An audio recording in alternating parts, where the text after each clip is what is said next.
Olá, meus amigos, muito boa noite. É um prazer estarmos juntos aqui nessa live do New Law Instituto para tratar de um tema bastante interessante, que é um tema relacionado à execução fiscal, à dívida ativa, à cobrança de créditos tributários, já que nós temos um montante da dívida ativa que cresce bastante, nós temos a cobrança administrativa e judicial desses créditos e uma relevância cada vez maior nessas atividades de cobrança. Então, hoje, nós vamos dar início a uma nova série aqui pelo Instituto New Law para tratar de temas tributários, temas relevantes em matéria tributária, temas que estejam relacionados, temas que estejam linkados, temas que estão que dizem respeito a esse novo direito, esse novo direito que vem surgindo, que é exatamente esse direito mais relacionado às soft skills, direitos mais relacionados a aspectos interdisciplinares, que levam em consideração não apenas as disciplinas clássicas do direito, mas também esses novos skills, os soft skills,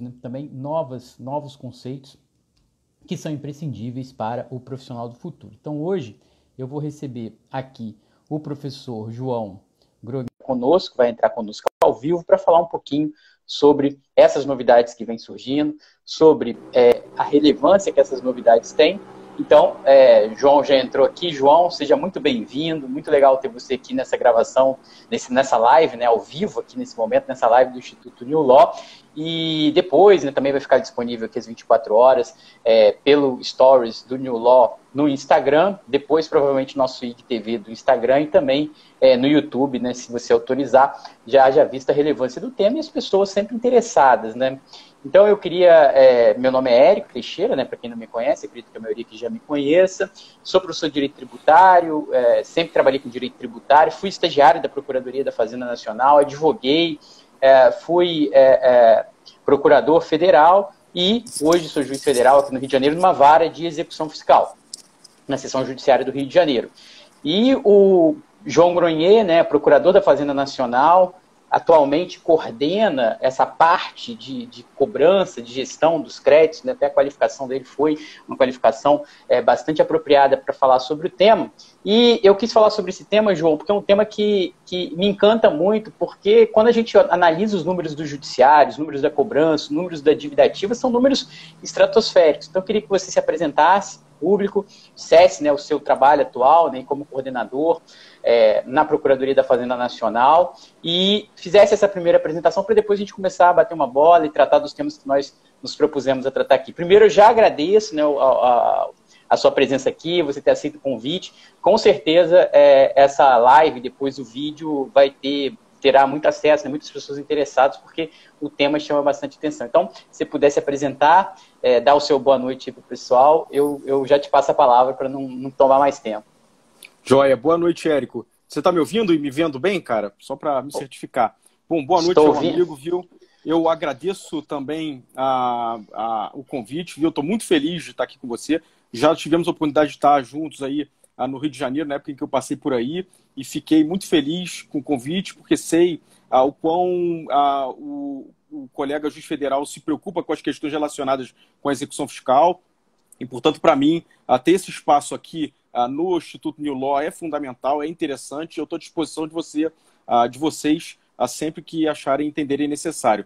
Bom, eu sou o João Grognier, sou procurador da Fazenda há 11 anos, me dediquei a minha vida profissional inteira, desde o primeiro dia que eu entrei na Procuradoria até hoje, a aspectos relacionados à recuperação de créditos, sempre atuei na execução fiscal, já fui seccional em 2 unidades aí do interior do Rio de Janeiro, já trabalhei na capital de São Paulo, depois fui para o Rio de Janeiro, chefiei a briosa divisão de assuntos fiscais aí do Rio de Janeiro, já fui chefe da dívida ativa também do Rio de Janeiro, depois subprocurador regional, e aí, de meados do ano passado para hoje, eu assumi esse desafio que é coordenar nacionalmente as estratégias de recuperação de crédito.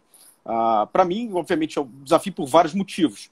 Primeiro, porque no nosso país é muito difícil se colocar na posição de credor.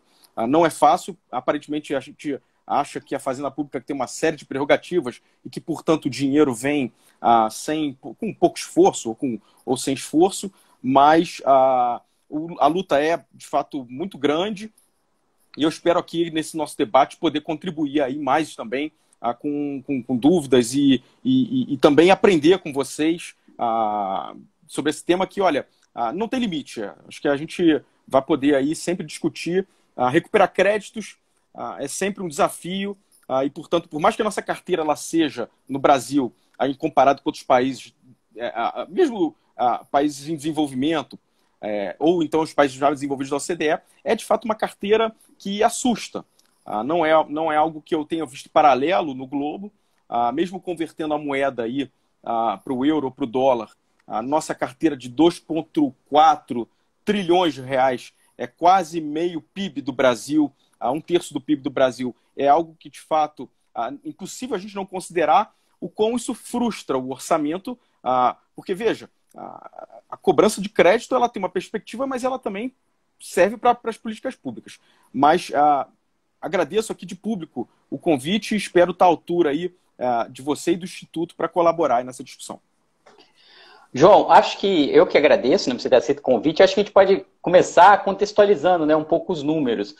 O que sempre me chamou muita atenção na execução fiscal, na dívida ativa, nesse trabalho tão relevante, né, em matéria tributária, que é o trabalho da Procuradoria da Fazenda Nacional, e relevante para o Poder Judiciário, porque boa parte do que há de problemas de congestionamento, há de problemas de gestão da própria jurisdição, hoje na esfera federal, tem a ver também com a execução fiscal. E a gente percebe, né, que nos últimos anos tem havido uma mudança de postura da Procuradoria da Fazenda, principalmente no que diz respeito à cobrança dos seus créditos. Mas antes, só para contextualizar, né, como você bem colocou, são 2,5 trilhões de reais aproximadamente, né, o valor da dívida ativa da União. É um valor estratosférico. Segundo os dados do CNJ, né, 2019, ano base de 2018, eram 79 milhões de processos pendentes de baixa, sendo que 54% desses processos estavam em fase de execução.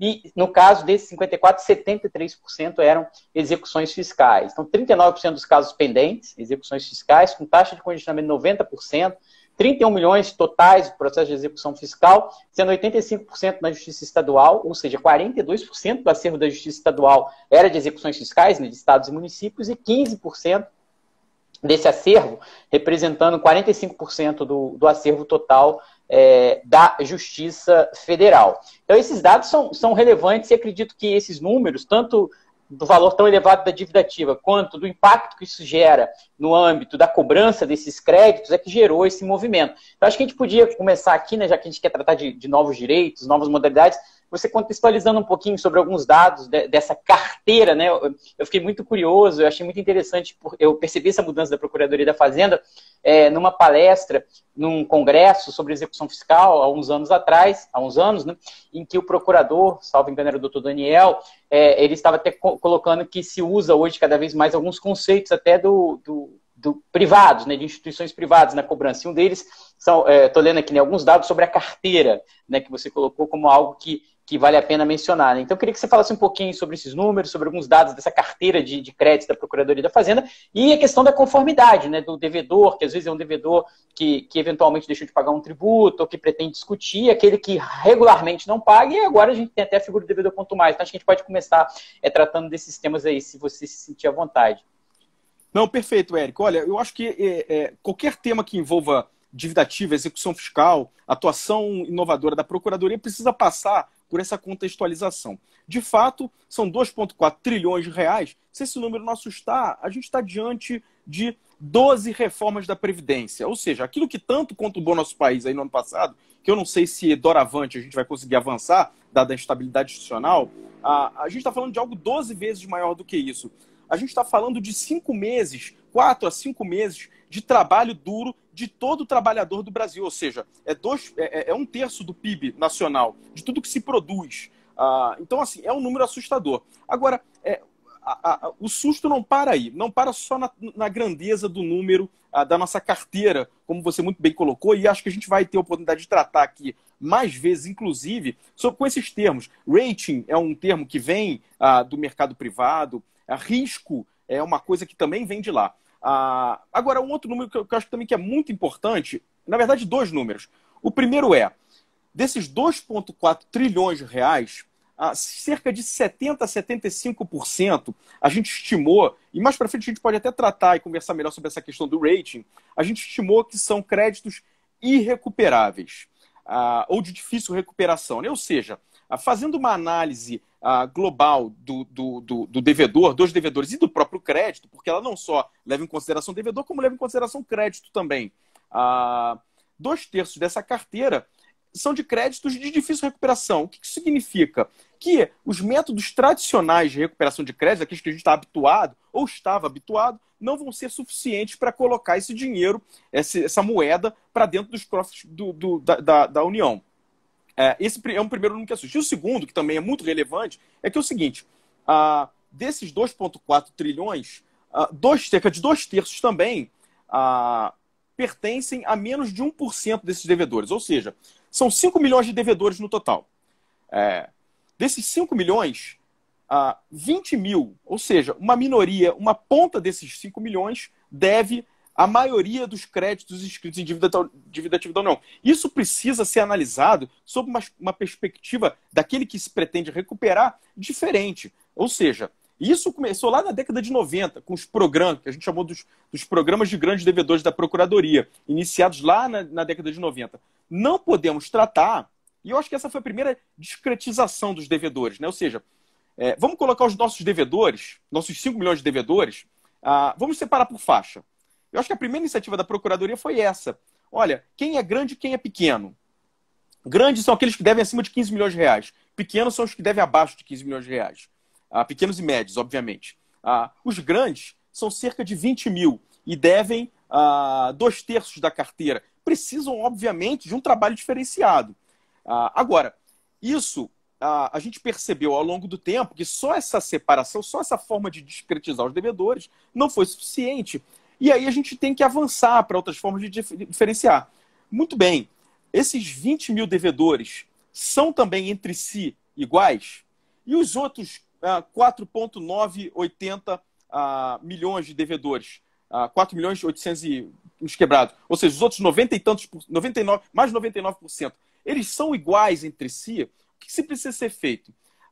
E aí, isso muda, na verdade, a atuação de um órgão como o nosso da perspectiva do risco. Ou seja, o que eu entendia como risco no passado, quando a gente instituiu o programa de grandes devedores? Eu estabelecia como um risco, ou seja, era arriscado sob a perspectiva institucional, sob a perspectiva correcional e, óbvio, sob a perspectiva de resultado, era arriscado eu colocar na mão de um mesmo colega, procurador da Fazenda, um devedor que devesse 100 milhões de reais. Não, deixa eu exagerar. Um devedor que devesse 4 bilhões de reais e um devedor que devesse 22 mil reais. Então, isso era um risco e aí nasceu os programas de grandes devedores. E ele veio desde a década de 90 com muito sucesso. O Rio de Janeiro, a nossa cidade maravilhosa aí, tem um núcleo de grandes devedores constituído desde então e que tem gerado resultados excelentes. Brasil afora também, na primeira, terceira, quarta e quinta regionais, os programas de grandes devedores serviram muito para um primeiro passo. Agora, isso não foi suficiente e aí é interessante a gente ver como que isso mudou, mas sob a perspectiva da virada do risco. Mas antes de entrar, deixa eu só, porque o brilho aqui, não, pronto, tá certo. Mas antes de entrar nessa questão, eu queria trazer aqui um assunto que eu acho também bem interessante, que você tocou no ponto, que é a análise da conformidade. Veja, a gente tem várias maneiras de segmentar esses devedores. Uma delas é grandes e pequenos, que eu já falei. Outra delas é pelo nível de conformidade. E se jogar aí no Google aí, pirâmide de conformidade OCDE, pirâmide de conformidade TEX, você vai encontrar aí logo de cara a imagem dessa pirâmide que eu vou tentar descrever para vocês.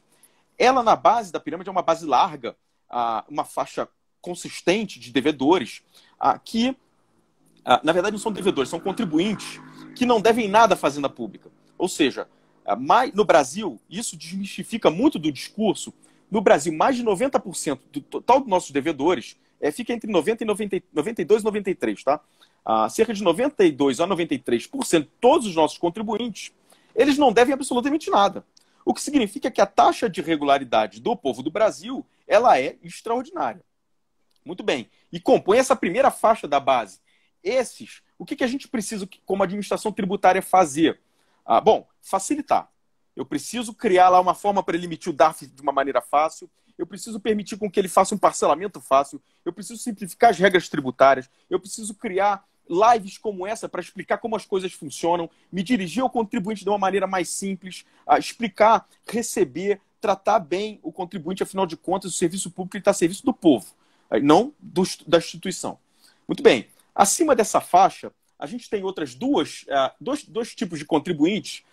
O primeiro, e aí eu já estou falando já dos outros 8%, uma minoria. O primeiro, não cumprem as regras tributárias, a faixa logo acima, é por uma dificuldade. E o nosso país é campeão nisso, campeão de regras que dificultam a regularização. O que se precisa fazer? Simplificar também as regras para que ele desça de degrau e se junte aos regulares. Acima, eu tenho uma diferente faixa, já estou indo para a terceira faixa, que são aqueles que resistem um pouco ao cumprimento da regra tributária. Sabem que devem, sabem como regulariza, mas esperam um estímulo um pouco maior do Estado. E exercem uma pressão muito ruim sobre as faixas inferiores.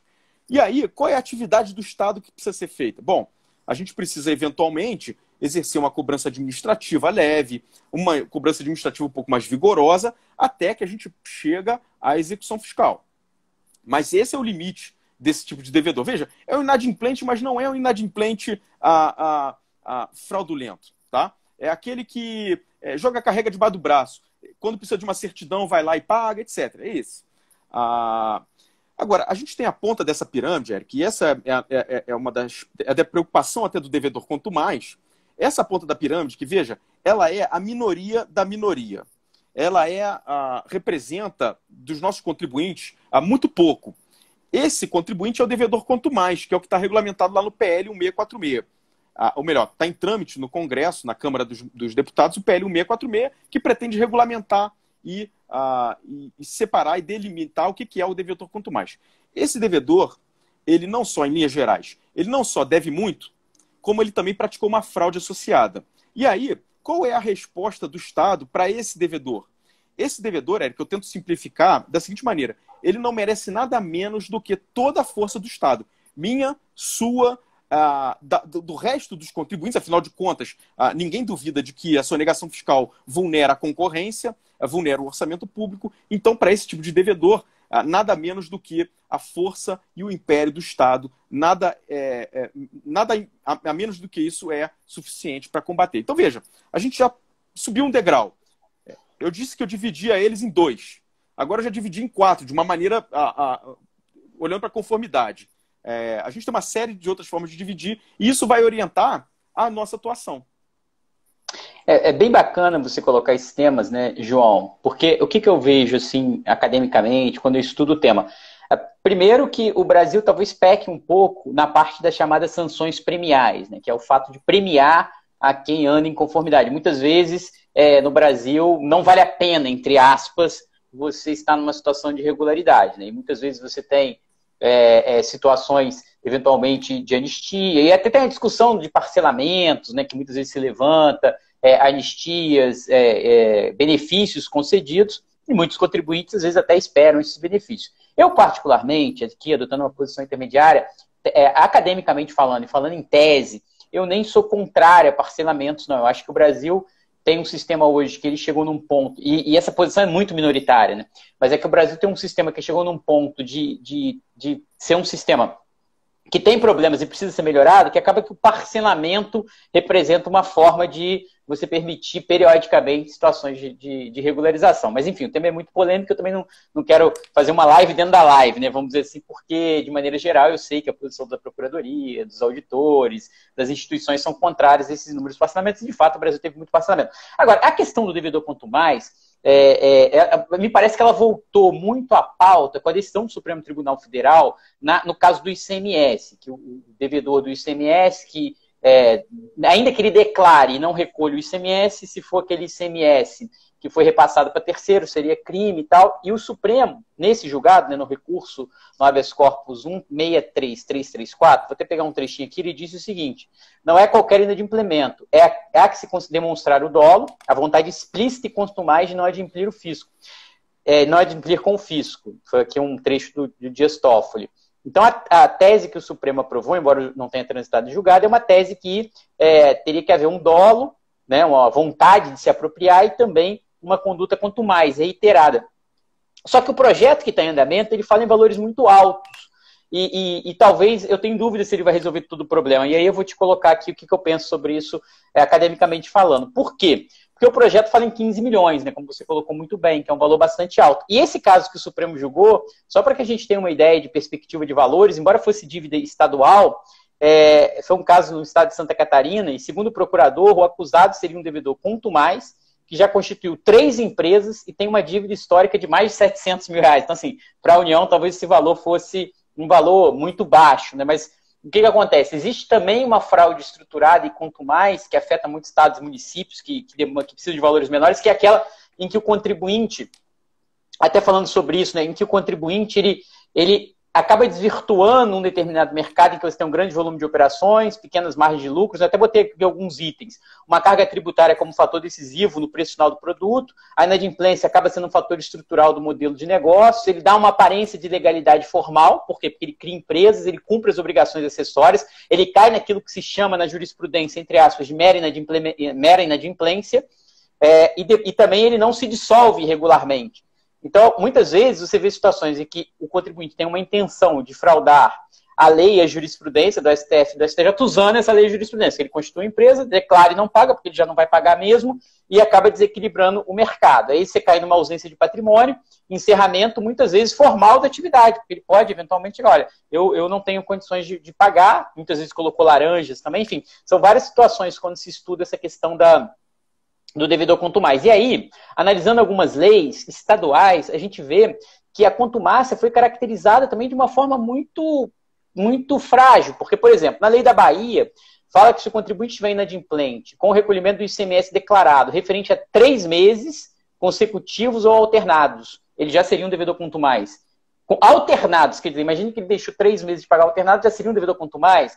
Ou então que o valor total ultrapasse 500 mil reais. Então, cada estado vai regulamentando de uma forma e isso também gera alguns problemas. Então, esse valor de 15 milhões é um valor interessante para a Fazenda, mas eu te pergunto se ele não deixaria também descoberto contribuintes de um porte médio ou até um pouco menor que eventualmente usasse também dessas estratégias, né? Eu costumo dizer que tem um arcabouço para isso, que é você usar. Você constitui a empresa, você declara e não paga, e você não cai na dissolução irregular. E com isso você consegue desviar, vamos dizer assim, daquilo que o STF, o STJ tem caracterizado, salvo agora essa decisão do Supremo no STF, que considerou, a meu ver, tecnicamente, teoricamente, eu tenho dúvidas quanto à qualificação dessa conduta como crime, mas a contumácia foi colocada ali como um elemento, né? E é isso trouxe mais uma discussão para esse debate. Então, como é que a Fazenda vê esse projeto? Como é que a Fazenda atua em relação a esses devedores contumados? Só para dar mais um dado, né? Como juiz de execução fiscal, no último levantamento que eu tinha feito, é possível verificar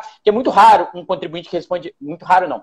É comum que um contribuinte que responda a uma execução responda a mais de uma execução. Então, se você fizer um levantamento numa vara de execução fiscal, você vai ver que talvez aí 30%, 40% do acervo, aquele contribuinte tem uma outra ação.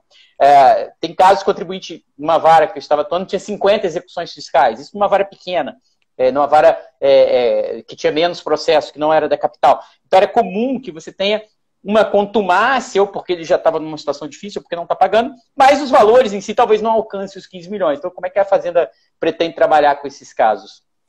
Érico, excelente, cara. A oportunidade que você me deu agora para explicar um ponto que eu acho que é uma questão muito importante aqui dentro da Procuradoria. Veja, a gente, de 2015 para cá, a gente se estruturou de uma maneira, e você, eu acho que testemunhou isso aí de camarote, uma maneira muito diferente de atuar. A gente arquivou as execuções fiscais, a gente passou a dar prioridade para a cobrança administrativa, a gente passou a criar demandas a partir de análise de dados. E aí, para cobrir também uma outra faixa de devedores, porque, veja, um protesto, um Serasa, não vai atingir o devedor que é fraudulento. Afinal de contas, o patrimônio não está lá. Uma execução fiscal também, simplesmente, não vai atingir esse devedor, afinal de contas, o patrimônio também não está lá. E aí, o que a Procuradoria tem feito? Veja, o PL 1646, que é do devedor quanto mais, é uma das alternativas que estabelece para um grupo de contribuintes fraudulentos e grandes devedores, veja que os conceitos eles são cumulativos. Uma penalidade administrativa, isso eu estou tentando fugir até um pouco da área penal, né? Mas ele estabelece uma penalidade administrativa que é a mais grave de todas, que é o cancelamento do CNPJ e a vedação para gozo de benefício fiscal durante 10 anos, ou seja, praticamente a morte daquela pessoa jurídica. E, de fato, é isso que precisa ser feito. Aquela pessoa jurídica que praticou uma fraude social... Diga. Só um minuto, João. Quando você fala benefício, estariam incluídos parcelamentos também, não é isso? Parcelamento, aproveitamento de prejuízo fiscal básico algo negativa, a transação, a negócio de tudo, né? Mas, assim, esse é para aqueles devedores que não só praticaram uma fraude, como também são grandes devedores. Aí se aplica, veja, com todo o contraditório e ampla defesa estabelecida na legislação. Não vai ser nada sem ouvir antes, administrativamente, a outra parte, e depois ainda tem aí franqueado todo o acesso ao judiciário que o nosso país tenha como garantia constitucional. Agora, o que se faz, então, com aquele devedor? Veja, R$1 milhão, Érico, não é pouco dinheiro. 14 milhões de reais também não é pouco dinheiro. O que se faz com esse devedor que está fora do âmbito do PL 646 é que, olha, o Congresso ele é soberano, ele pode até alterar esse valor, mas o que se faz com ele no âmbito da Procuradoria? Junto com o fortalecimento da cobrança administrativa, junto com a organização da cobrança ordinária judicial, ou seja, eu só demando o juiz de execução fiscal quando eu tenho uma esperança de que, ou pelo menos um sinal de que possa haver patrimônio naquele devedor. Eu não peço mais Bacenjude sem ter o indicador de movimentação financeira. É simples. Eu não peço mais a penhora do cartão de crédito se não houver o indicativo de que aquele devedor recebe no cartão de crédito. Então, veja, as demandas elas são criadas, padronizadas para aquele devedor. E se aquele devedor não gerar demanda nenhuma, porque não tem atividade econômica ou não tem atividade patrimonial, simplesmente vai para aquilo que eu chamo de fim honroso do crédito tributário, que é a prescrição. Veja, o fim mais honroso do crédito tributário, aquele que ele ganhar uma coroa, é óbvio que é o pagamento. Agora, eu não quero também deixar de reconhecer que a prescrição ela é útil para o credor. Afinal de contas, eu tiro da minha frente aquele crédito que a perspectiva de recuperação, Érico, é nenhuma. A gente já enfrentou, eu tenho créditos na minha carteira de 30 anos e não prescreve. Agora, talvez com esse novo modelo, uma hora vai chegar ao fim. Isso é importante para mim. E aí, a gente estruturou, já vem de alguns anos, mas eu acho que a coisa ficou bem mais estruturada a partir de 2020 agora, né? Uma pena que a gente esteja vivendo, uma pena por todos os sentidos, tá? Que a gente esteja vivendo o que estamos, né? O mundo esteja passando pelo que está, mas a gente começou a experimentar agora um serviço organizado, uma atividade organizada de combate à fraude fiscal estruturada e investigação fiscal, que é para encontrar o patrimônio daquele que nos deve fora do seu círculo patrimonial, porque isso pode estar numa holding patrimonial, num filho que detém uma holding patrimonial ligada ao nosso devedor, num paraíso fiscal, numa conta oculta, numa forma societária que omite, num fundo de investimento. E aí, esses colegas na Procuradoria, dedicados a combate à fraude fiscal estruturada, dedicados à investigação fiscal, eles têm a missão desses devedores que aparentemente não têm patrimônio, de fato não têm, porque drenaram de recurso para outro lugar, investigar e propor aí ao judiciário, e a gente recorre ao judiciário porque é inevitável nesse aspecto, propor, por exemplo, um redirecionamento ou um reconhecimento de um grupo econômico, uma cautelar fiscal. Esse tipo de devedor, esse tipo de trabalho, Érico, é a fratura dentro do nosso trabalho de recuperação de crédito. É onde está o maior abismo, aquele maior absurdo que a gente pode encontrar dentre todos os nossos devedores. A gente tem desde os adimplentes, os inadimplentes e esses fraudulentos que merecem aí não só a nossa atenção, e a gente constituiu grupos para isso, a gente tem mais de uma centena de colegas dedicados a isso, mas também eu tenho visto como isso reverbera bem no judiciário, nos reconhecimentos de grupo econômico, na resposta do trabalho que o nosso grupo de combate à fraude fiscal estruturada também exerce, e nossa coordenação também de operações aqui especiais aqui fica na minha coordenação geral.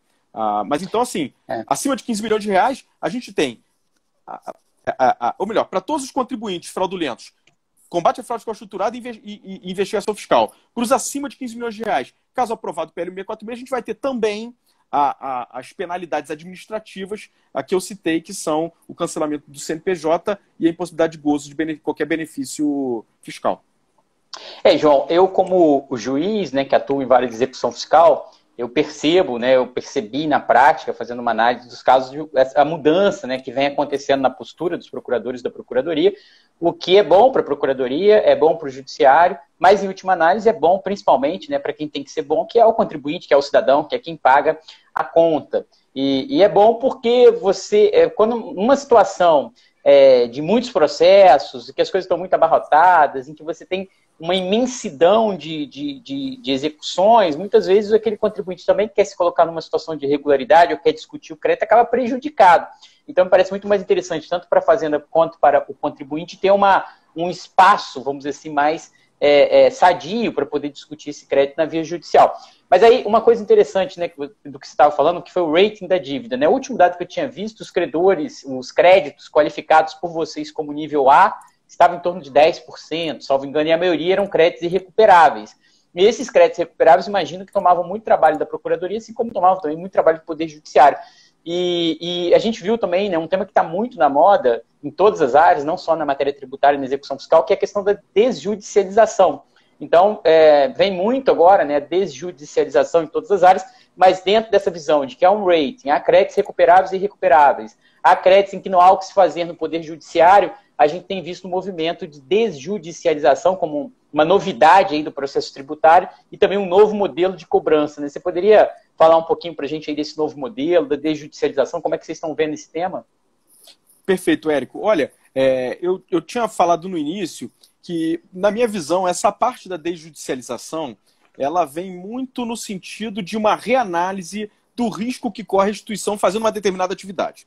Então, a gente entendia no passado, por exemplo, que era um risco para a atividade nossa. Veja, o risco não é pessoal. Eu não estou preocupado com a minha corregedoria. É um risco sob a perspectiva da instituição, de resultado. A gente entendia que era um risco, isso lá, vamos botar de 2010 para trás, era um risco deixar um crédito prescrever, seja material, seja na prescrição intercorrente. E aí o que a gente fazia para evitar isso? Primeiro, distribuir a execução fiscal, tão logo vinha o crédito da Receita Federal. Afinal de contas, eu não queria deixar fluir sequer um dia da prescrição material. E eu precisava interromper isso, e aí vinha o crédito escrito, eu mandava uma carta cobrança, em 60 dias, Érico, esse processo de execução fiscal estava na sua vara, inexoravelmente. E para fugir também da prescrição intercorrente, o que muitos dos nossos colegas faziam? E veja, não é uma crítica, é uma postura que hoje eu não consigo mais entender como cabível, mas que na época era a nossa solução, porque a matriz de risco estava baseada nisso. Era fazer pedidos de penhora sem saber se aquilo tinha alguma eficácia. Então, quando não tinha nada para pedir, você deve se lembrar muito bem dessa época, se pediu Bacenjude. Aí depois não tinha nada para pedir, pedia uma penhora do faturamento. Aí voltava um AR negativo da pessoa jurídica, em vez de pedir o redirecionamento, pedia uma penhora do faturamento. Gente, não tem cabimento, mas isso tudo para impedir o quê? O fluxo do prazo prescricional da prescrição intercorrente. Veja, nós, Fazenda Nacional e Judiciário, amadurecemos essa questão da prescrição, principalmente da intercorrente, de uma maneira junto, né? Ou seja, a jurisprudência do STJ ela foi sendo capitaneada e foi sendo cadenciada de uma maneira muito próxima com aquilo que a gente entendia. Hoje o STJ, por exemplo, entende que um ato que não seja eficaz não suspende mais, o que eu acho corretíssimo. Então, portanto, a gente precisou mudar também a nossa matriz de risco. Eu não tenho mais medo da prescrição material e da prescrição intercorrente. Aliás, pelo contrário. Se aquele crédito é irrecuperável, ou seja, eu não tenho perspectiva para botar aquele crédito para dentro, aqui prescreva. A minha matriz de risco ela não está centrada na prescrição material na prescrição intercorrente. Ela está centrada no seguinte: prescrição material ou prescrição intercorrente de um crédito recuperável. O crédito irrecuperável, Érico, olha, que tem um fim. O crédito recuperável é o que eu espero, e a gente não economiza esforços para que ele seja, para que ele ingresse nos cofres da União, nos cofres públicos. E aí, portanto, eu deixei de distribuir. Desculpa, eu deixei de distribuir. Com isso, eu deixei de distribuir. Primeiro, a gente começou a arquivar todas as execuções fiscais, aquelas que não tinham nada penhorado, não estavam passando, foram arquivadas. Né? E qual foi o trabalho por trás disso? Olha, agora vamos com base na análise dos dados e geração de informação de inteligência, vamos propor para o judiciário, vamos movimentar aquelas execuções fiscais que tenham algum futuro. E aí eu recebo lá um indicador de um patrimônio daquele devedor. Isso aparece hoje para o procurador lá, olha, aquele devedor movimentou na conta bancária. Portanto, basta em júri. Ou então ele registrou um imóvel, penhora do imóvel. E aquele crédito, aquela execução fiscal que foi arquivada e que não aparece nenhuma demanda, porque na verdade ele não tem atividade econômica nem financeira nenhuma, vai prescrever. Esse é um ponto. Então, a gente arquivou 1,5 milhão de execuções fiscais. Talvez eu esteja até um pouco defasado essa informação e seja um pouco maior. E a gente passou a não distribuir a execução fiscal como primeiro passo. Primeiro, o crédito vem para a prescrição dívida-ativa, ele passa por um rigoroso processo de cobrança administrativa. Superada a cobrança administrativa, caso o nosso devedor não se sensibilize com essa cobrança administrativa, que, veja, é mais barata do que a execução fiscal, sob todas as perspectivas, inclusive para ele, para o devedor, se ele não se sensibilizar, aí sim a gente analisa se aquela execução vai ter alguma viabilidade. Se ela tiver alguma viabilidade, ou seja, a gente encontra patrimônio ou alguma atividade financeira, que a gente distribui. É o que chamamos de ajuizamento seletivo. Isso reduziu, Érico, e eu sei disso porque era eu que apertava o botão aí no Rio de Janeiro. Eu distribuía 3.000 execuções fiscais por mês. Achei estranho o mês que passei a distribuir 300. Isso reduz muito. Aí, uma pergunta, já finalizando essa pergunta que você fez, uma pergunta que, em regra, eu recebo, e eu acho muito interessante, eu recebo geralmente dos leigos. Essa desjudicialização, vocês fazem isso porque vocês não confiam no Poder Judiciário? Vocês acham que o trabalho não é eficaz no Poder Judiciário? E aí, quando eu recebi a primeira vez essa pergunta, eu tive a grata felicidade de ter uma resposta que eu acho que também é boa. Que é o seguinte, olha, não é uma questão de não confiar no Judiciário, é uma questão de respeito ao Poder Judiciário. Afinal de contas, eu só posso demandar o Estado juiz numa execução, num processo de execução, num processo de expropriação, quando eu tenho uma razoável convicção de que eu tenho algo a expropriar. Então, tome essa atitude da Procuradoria da Fazenda Nacional como em respeito ao Judiciário.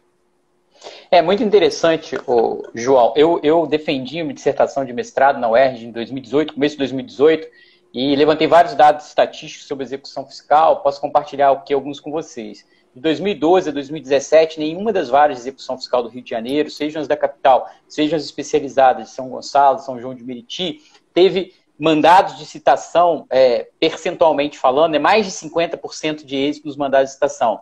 Em nenhum dos anos pesquisados. Nenhuma das varas, em nenhum dos anos, teve mais de 50% de mandado de citação com resultado positivo. E nenhuma das varas, em nenhum dos anos, teve mais de 50% de mandado de penhora com resultado positivo. Significava dizer o seguinte, quando se ajuizava uma execução fiscal, a chance do mandado vir negativo era maior do que vir positivo. A mesma coisa na penhora. O resultado do Bacenjude, então, chegava a ser irrisório, né? Assim, um dado quase estatisticamente relevante diante de tudo aquilo que se demandava. Então, até a partir daí, e era muito incômodo para mim, como juiz, e eu cobrava isso nos despachos, nas decisões da Procuradoria da Fazenda, porque muitas vezes a Fazenda pedia ou demandava algo que a gente já sabia que o resultado era negativo, porque aquele devedor tinha 50 execuções, você já tinha feito uma citação naquele endereço, e até uma das questões, né, muito engraçada que eu tinha com a Procuradoria da Fazenda, que falava, nossa, a gente já expediu mais de 10 mandados de citação para esse endereço, vocês continuam ajuizando contra esse mesmo devedor, contra esse mesmo endereço, mas esse cara já faliu, esse devedor já teve uma dissolução irregular, esse devedor já não existe mais, vocês têm essa informação. E não havia, como ainda não há, tá, João? Ainda não há, nos processos que estão em curso, um cruzamento dos dados do judiciário. Há muito cruzamento de dados da via administrativa, mas assim, se teve um mandado negativo no processo, não necessariamente a Procuradoria, pelo que eu vejo ainda hoje, consegue cruzar esses dados e evitar uma demanda repetitiva, desnecessária ou redundante num outro processo. É claro que é um caminhar, né? Eu vejo que a coisa já está evoluindo muito, já evoluiu muito, mas isso era um dado bastante interessante, assim. E a partir daí, com esse cruzamento de dados, a gente consegue evitar uma série de atos, até no judiciário mesmo, que sejam inúteis, desnecessários. Porque, apesar de não ter as novas, você ainda tem, no judiciário ainda há um acervo, né, a ser tratado. Muito interessante esse tema que você colocou. E aí, em relação à cobrança administrativa, tem um aspecto interessante, que é a seguinte, a cobrança administrativa, né? Tem uma pergunta aqui falando sobre inteligência artificial, né? No Poder Judiciário tem vários projetos, tá? Doris está perguntando aqui. Eu já até dei uma palestra sobre isso, falei de várias iniciativas em vários tribunais, com aqueles nomes legais, né? Que sempre um nome engraçado, né? Poti, Jerimum, Elis, tem vários projetos de inteligência artificial, inclusive na execução fiscal. E é até um tema interessante, João, esse, porque o que eu vejo assim, é que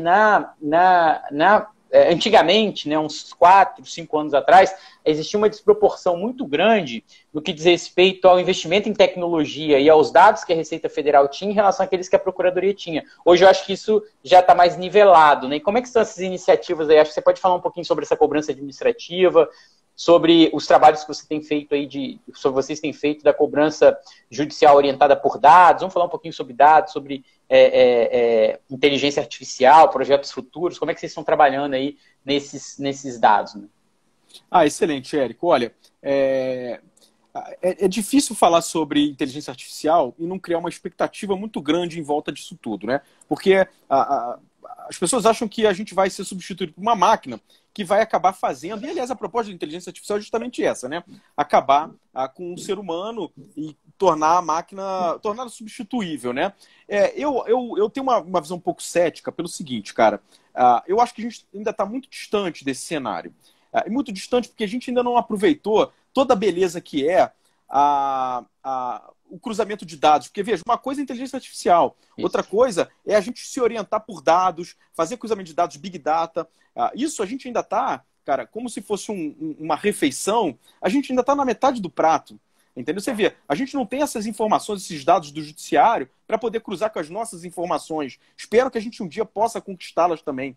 A gente, nosso órgão irmão, que é a Receita Federal, a gente diariamente tenta também ajudá-los e que eles nos ajudem com essa análise massiva de dados para que se produza o dado da melhor qualidade possível e com a máxima acurácia, ou seja, que ele reproduza a realidade dos fatos que acontecem, né? Então, assim, eu acho que a gente ainda está na era, me permita a frustração, da análise de Big Data, ou seja, de construir grandes lagos de dados, cruzar isso, essas informações e chegar na outra ponta com uma informação excelente para a produção de efeitos daquilo que a gente precisa. A Procuradoria, por exemplo, investiu recentemente, a gente tem em produção um Data Warehouse, que é onde a gente coloca de maneira estruturada os nossos dados. A gente contratou um Data Lake, que é uma tecnologia de armazenamento de dados um pouco diferente do Data Warehouse, muito na esteira da Receita Federal. A Receita Federal também já tem o seu Data Lake. A gente fez isso para poder consumir os dados numa quantidade maior e também passamos a investir. Isso não é um processo instantâneo, é gradual. A gente passou a investir na capacitação de colegas, procuradores da Fazenda, em Big Data, em inteligência artificial. Então, a gente já formou colegas, por exemplo, cientistas de dados. Isso é fundamental. Não adianta achar que a gente vai contratar aí no mercado um cientista de dados e ele vai resolver nosso problema. Olha, do negócio, meu caro, entendemos nós. Então, ou bem a gente entende ciência de dados e incorpora isso para a nossa instituição, ou então a gente vai ficar naquela eterna briga de tentar falar a língua do cientista de dados e o cientista de dados também tentar falar a nossa língua. Então, veja, a gente está naquela escalada, no gradual crescimento e amadurecimento dessas tecnologias. Hoje, a gente tem uma capacidade de geração de informação muito maior do que, aliás, muito maior do que ontem e há 2 anos atrás, e é isso que a gente tem se esforçado hoje. Ou seja, captar o máximo de dados possível que a gente consegue organizar, estruturar isso dentro de um lago de dados ou de um data warehouse, cruzar e produzir informação para que ela chegue na ponta e, eventualmente, essa ponta é até o Poder Judiciário, nem sempre, mas às vezes é o Poder Judiciário, de uma maneira eficaz, para que produza o resultado que a população espera que um órgão como o nosso e um órgão como o seu produza, que é a recuperação de crédito. A questão da inteligência artificial tem alguns pressupostos, né, João? Talvez o maior deles seja a coleta, o armazenamento e a estruturação de dados. Talvez seja o maior pressuposto, vamos dizer assim. Acho que talvez a Procuradoria e o próprio Poder Judiciário estão nessa fase. A gente não pode confundir inteligência artificial com cruzamento de dados e nem com automação. No Brasil, muitas vezes, quando há uma automação, se fala em inteligência artificial. Há vários projetos, né, já que foi feita uma pergunta aqui, eu já até tive a oportunidade de fazer uma palestra sobre isso na OAB, aqui no Rio de Janeiro. Então, tem vários projetos. Para quem tiver interesse, nós temos a ELIS, no Tribunal de Justiça de Pernambuco, que faz a classificação da competência das ações, identificação de divergências cadastrais, erros do cadastro de vida ativa e analisa eventuais casos de prescrição. Então, ela faz isso de uma forma muito mais rápida e já separa aqueles processos que estariam aptos a tramitar daqueles que não estariam. Nos processos que contêm algum erro, o sistema realiza essas atividades de análise, triagem, minuta e já remete uma minuta para assinatura, ou eventualmente poderia já até, com autorização do juiz, formular essa assinatura no processo judicial eletrônico. Há outra iniciativa, por exemplo, Tribunal de Justiça do Rio Grande do Norte, Poti, Clara e Jerimum, bloqueio, desbloqueio, emissão de certidões. Jerimum classifica e rotula processos, Clara lê documentos, sugere tarefas, recomenda decisões. Então, no Poder Judiciário, tem já um movimento de recomendar decisões com base nesse histórico, com base nesses dados. No TJ de Minas, tem o sistema Radar e o Ágil, também leitura de processos, recomendação de decisões. Na Justiça Federal, o CNJ, na verdade, já criou um grupo para estudar isso, para estudar essas práticas e ver até que ponto elas poderiam ser universalizadas. Mas há um espaço para isso, sim, em execução fiscal, que vai diminuindo conforme acho que tem algumas perguntas aqui.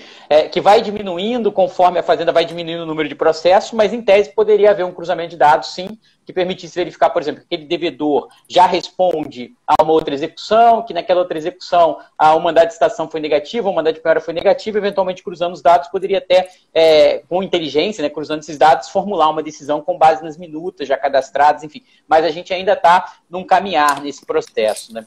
Então, tem algumas perguntas aqui, João, até uma pergunta do teu colega, doutor Ronaldo. Meus amigos, podem explicar o que é data laje? Será que é isso mesmo? Data... tá, essa é o... e data warehouse. Data warehouse. João. Olha, são formas. Ronaldo Campos, primeiro, uma boa noite para o amigo, saudoso. Data Warehouse é o nosso famoso DW, ou seja, é um local onde a gente armazena de maneira estruturada as informações das quais a gente dispõe. Então imagina que a nossa carteira de dívida ativa, que atinge 2,4 trilhões de reais, esteja num sistema hoje que eu chamo de transacional, que é o CIDA, por exemplo. Ou seja, lá eu consigo gerar a certidão atual, com valor atual. Sim, mas aonde que eu posso armazenar essas informações de uma maneira estruturada, que eu posso, em cima desse banco, aplicar uma ferramenta de BI, que é Business Intelligence, ou seja, em que eu possa verificar o quanto dessa minha carteira, por exemplo, tem mais de 10 anos. É aí que entra o Data Warehouse, ou seja, como se fosse um banco de dados enorme e estruturado. E a gente agora está migrando para uma outra tecnologia. Veja, migrando, de fato... acho que eu não posso nem dizer que estamos migrando, a gente está começando ainda. Contratamos um Data Lake, já fizemos ingestão de alguns dados lá, mas ainda está bem incipiente. É uma outra tecnologia de armazenamento de dados, mas lá os dados ficam de uma maneira menos estruturada. Qual é a vantagem? A ingestão de dados lá ela é muito mais rápida, muito mais barata, a capacidade dele é muito maior, mas a interpretação das informações ela é um pouco mais custosa. E isso envolve, portanto, a capacitação dos nossos colegas. Para que essa informação, veja, é um lago de dados. É um local onde a gente espalha tudo que é dado e aí precisa selecionar e pinçar os dados, cruzar os dados entre eles de uma maneira que eu gere para você, que é meu colega que está aí na unidade, consiga interpretar da melhor maneira possível. Imagine que o Érico deu um despacho e fala o seguinte, olha, o quanto vocês arrecadaram desse devedor nos últimos 10 anos? Bom, você vai precisar ir lá no nosso lago de dados, extrair isso de uma maneira simples e entregar o dado que o Érico pediu, o juiz federal, seja ele qual for, e entregar isso de uma maneira compreensível para a ponta. Agora, eu dei só um exemplo. É claro que dessa ferramenta eu posso extrair várias outras coisas. Então, como eu aplico, por exemplo, a mineração de dados ao ajuizamento seletivo? Veja, eu tenho uma inscrição prestes a ser ajuizada. Ela é de 100 mil reais, então é acima do limite, o patamar mínimo admitido pela legislação. Eu preciso analisar toda a minha base para ver se naquela base eu encontro algum patrimônio, alguma informação fiscal, para se encontrando, eu distribuir a execução fiscal. Então é para isso que eu uso também os dados. Eu minero minha base diariamente atrás de patrimônio para não só distribuir execuções fiscais, como também para distribuir demandas para os nossos colegas para eles pedirem a penhora nos processos que estão parados ou que estão arquivados. E, João, tem alguns comentários aqui, né? Uma colega comentando aqui da 12ª Vara da Fazenda Pública do Rio de Janeiro. Sim, no Rio de Janeiro houve também um trabalho de cruzamento de dados, em que houve a automação de todo o processo de emissão de ordens de Bacenjude, enfim, foi um movimento muito grande e várias ordens encaminhadas ao mesmo tempo, que gerou até alguns questionamentos, né, algumas dúvidas aqui por parte dos advogados, enfim, mas foi uma medida exitosa adotada pela vara.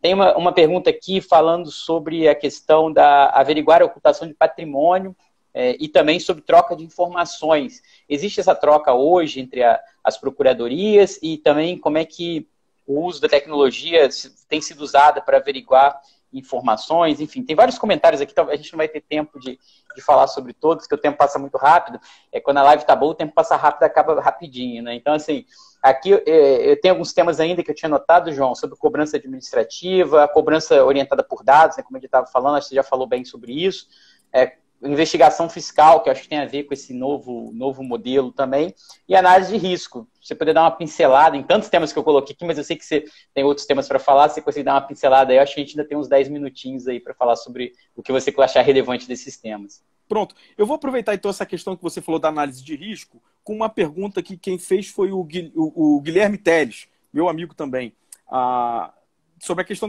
de usar essa tecnologia para ocultação de patrimônio. Veja, a gente usa isso hoje. A Procuradoria, ela se dispõe a investigar hoje um determinado caso, isso depois de uma rigorosa seleção com base no risco. Ou seja, qual é o potencial risco daquele devedor que tem um passivo grande ter ocultado o seu patrimônio numa holding patrimonial, ou ter ocultado o patrimônio num ex-sócio, ou na esposa de um sócio. Eu estou dando aqui vários exemplos, mas eles são infinitos, tal como a criatividade humana, mas a gente faz isso hoje, ou seja, o trabalho rigoroso de combate à fraude fiscal estruturada e investigação fiscal, ela passa por uma pré-análise, uma fase de seleção com base no risco e com base na análise de dados. Ou seja, a gente bota a bola do campeonato no meio do campo para que fique mais fácil de fazer o gol e não a parte do zero, ou seja, deixa eu pegar esse CNPJ aqui e investigar. Porque, eventualmente, a gente pode estar de cara com inadimplente. Aquele inadimplente que, de fato, faliu, quebrou. Não tem patrimônio, não ocultou patrimônio, simplesmente quebrou. Geriu mal seu negócio, infelizmente, e quebrou. Vale a pena eu gastar tempo com isso quando eu tenho do meu lado um devedor que, veja, faz da sua atividade não só tem um propósito negocial, mas como também faz da sua atividade a ocultação patrimonial, a sonegação fiscal, como parte do seu programa, ou seja, olha, o meu negócio aqui é sonegar tributo, porque assim eu consigo praticar um preço 30% mais barato. E como é que eu sonego o tributo? Eu boto aqui um patrimônio no nome do meu filho, ou eu gero aqui, emito nota fiscal, emito cartão de crédito aqui com base em outra maquininha. Isso é muito comum. Você vai lá, passa lá no restaurante, veja, estou falando de uma minoria, tá? A maioria, com a graça de Deus, é regular, mas você vai lá no restaurante, o nome do restaurante tem um nome, quando você passa o seu cartão de crédito na maquininha, sai um outro nome, um outro CNPJ. Aí, assim, já acende uma luz. E eu aproveito esse gancho para tratar, para dizer do como a Procuradoria tem também se disposto a receber do público, dos consumidores, um feedback sobre isso. A gente instituiu, primeiro, a lista de devedores, ferramenta excepcional baseada numa estratégia chamada Name and Shame, comum nos países da OCDE. A gente colocou no ar nossa lista de devedores, então se você jogar lá o CPF, melhor, CNPJ ou nome, ou o nome da pessoa física, ou CNAE, você vai conseguir ver todo mundo que é devedor da Fazenda Pública e o valor. Depois a gente colocou no ar o canal de denúncia patrimonial, que recebe informações. Ano passado eu fiz um levantamento ontem, recebemos 5 mil denúncias de ocultação patrimonial, de interposta pessoa, de grupo econômico. Deixa eu aproveitar esse gancho, João. Tem muitas denúncias. Eu vi essa iniciativa, né, divulgada na imprensa e fiquei pensando, será que vai haver adesão? Né? Como é que está isso? Fala aí um pouquinho para gente. Cara, olha, tem tido adesão sim. Eu acho que sim, em regra, o brasileiro ele não tem o hábito de contribuir com esse tipo de proposta. Eu não vejo, por exemplo, o brasileiro se colocando na posição de denunciante, whistleblower, né? Ou seja, de delator, né? Eu não vejo. Mas é claro, isso é uma mudança de cultura que demora, que precisa ser mudada ao longo dos anos. E me surpreende muito quando eu vejo uma iniciativa dessa e a gente recebe 5 mil denúncias. É claro que a maioria, muitas denúncias, não tem algum fundamento e a gente precisa arquivar. Mas agora, muitas delas têm um fundamento, inclusive a gente descobriu ouro de um devedor lá em São Paulo, com base numa denúncia, grupos econômicos, muito interessante. E a gente colocou no ar, Érico, fazendo aqui uma propaganda, deve ter uns 4 ou 5 meses, um aplicativo que tanto serve para qualquer plataforma de telefone, que é a nossa lista de devedores, que é o aplicativo Dívida Aberta.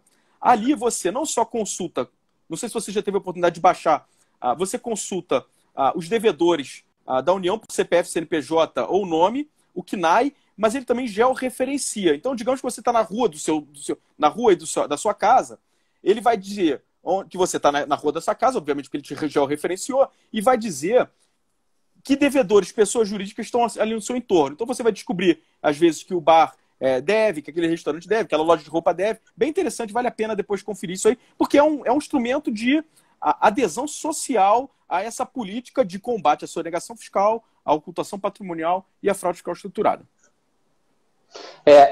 O Brasil, a gente ainda passa, né, João, por um momento de assim, eu até escrevi um artigo sobre isso no meu blog, falando sobre a questão da rejeição social, né? Há quem defenda que a norma tributária é uma norma de rejeição social. Se ele rejeita, só paga, porque se não pagar, vai haver uma punição. E hoje, né, os tributos, não tem como estudar direito tributário, tratar de tributação, sem pensar que a contrapartida disso são a implementação dos direitos fundamentais, direitos sociais, manutenção da coletividade. Me parece, eu fiz aqui nesse artigo, eu coloquei o seguinte ponto, que, na verdade, a dificuldade de superar muito essa barreira da rejeição social, né, que isso no passado, o que acontece? No passado isso vinha muito, se você estudar historicamente o tema, da ausência de representatividade, quando se era instituído um tributo, da falta de participação em consentimento, falta de ingerência e má qualidade dos gastos, né? E hoje, me parece que a gente ainda continua tendo problemas com essa visão, porque, em última análise, existe um discurso de que a carga tributária é alta, e ela não necessariamente é alta para todo mundo, né? Porque você tem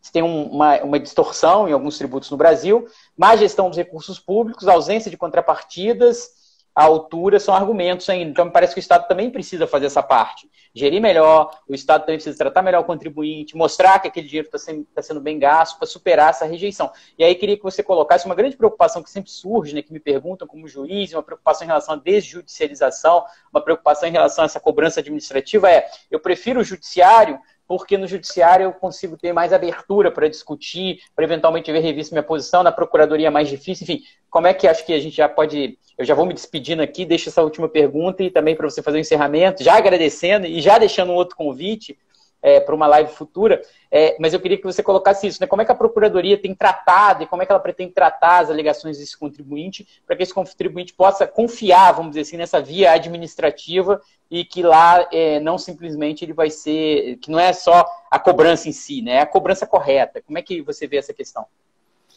Érico, olha, a gente poderia passar aqui mais umas 24 horas conversando sobre isso com tranquilidade. O assunto muito me agrada e a companhia do amigo também.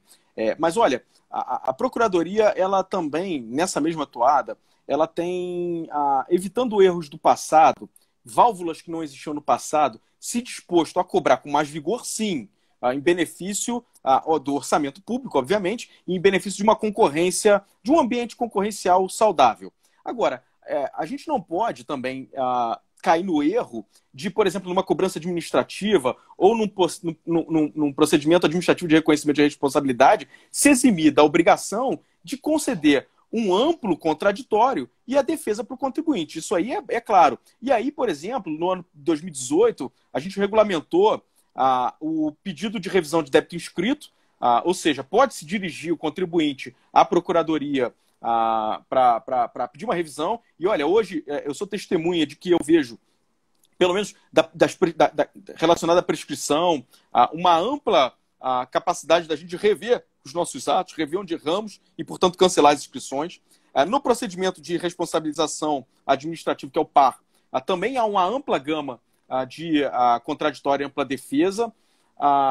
E também duas ferramentas, e aí também já finalizando, duas ferramentas que colocam, e eu gosto muito de usar essa expressão, que colocam o contribuinte e a fazenda numa mesa redonda, que é o negócio jurídico-processual e a transação, onde se discute e se delibera e se confirma de parte a parte Temos 10 segundos ali, não sei se você está vendo a contagem regressiva para encerrar. Pronto, de parte a parte, as concessões. Érico, um grande abraço, meu caro. Muito obrigado.